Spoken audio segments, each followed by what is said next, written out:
大家好，阿弥陀佛。今天我想跟大家分享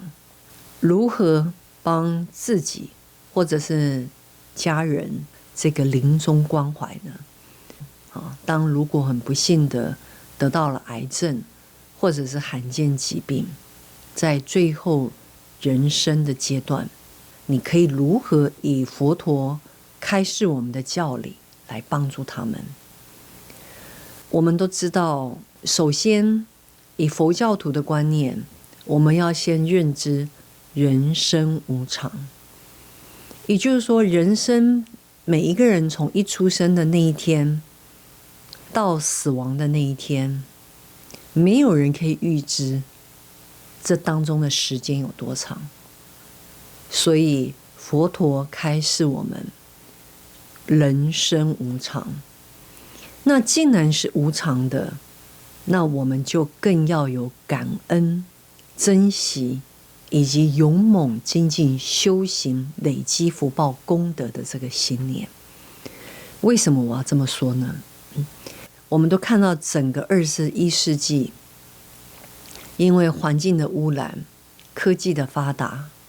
人类生活方式的改变、生活压力的累积，几乎在全世界已开发国家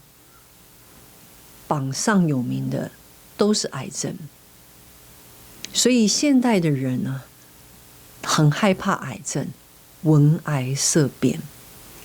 但是我们身为一个佛教徒，既然我们知道人生是无常的，那如果自己或者是自己的家人或自己所爱的人罹患了癌症，我们要如何帮助他们？如何去陪伴他们走最后的这个临终关怀呢？而这就是最需要我们修行的资粮与修行的见地，来支撑我们或者支撑你的家人走过人生最后的这一段。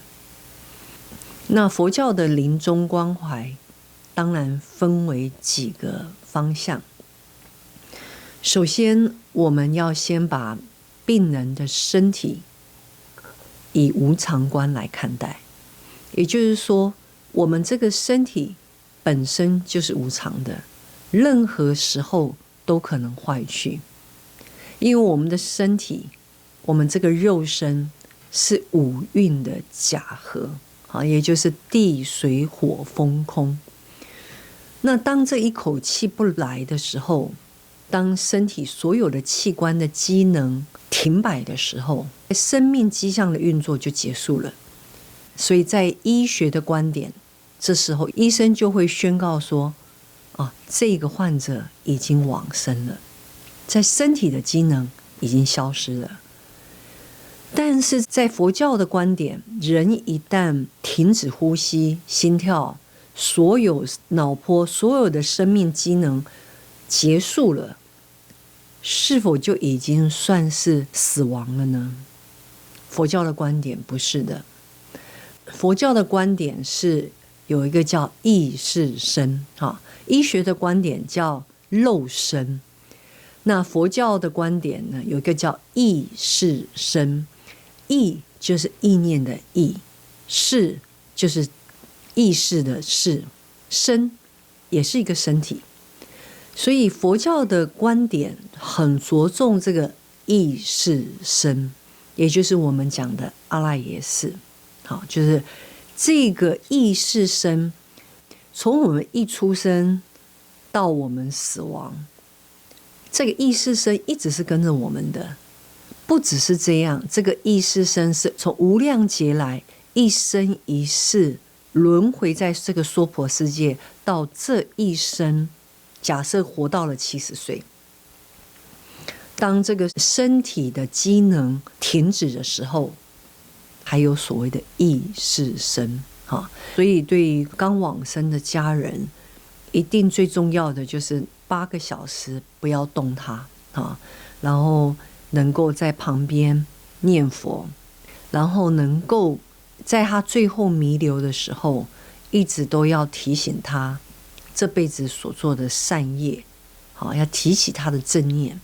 而且也要提起他对佛菩萨的前进，不要让他这个正念坏失。所以当医生判断这个人已经往生了，死亡，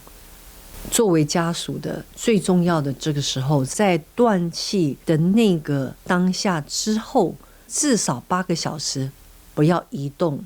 或碰触他的身体。为什么呢？这个时候就是这个往生者开始意识生要离开他这个肉身，这个已经死亡的这个肉身。那当然就是往生者的意识生要离开他这个五蕴体，就是这个肉身的时候，是非常痛苦的，就如同乌龟要壳跟乌龟要剥壳分离的那种痛苦。所以这时候的这8小时，作为家属的一定要在旁边提起他的正念，而且要不断的念诵佛号，祈求佛菩萨，祈求阿弥陀佛来接引。那希望大家能够福慧圆满，吉祥如意，一切平安。阿弥陀佛。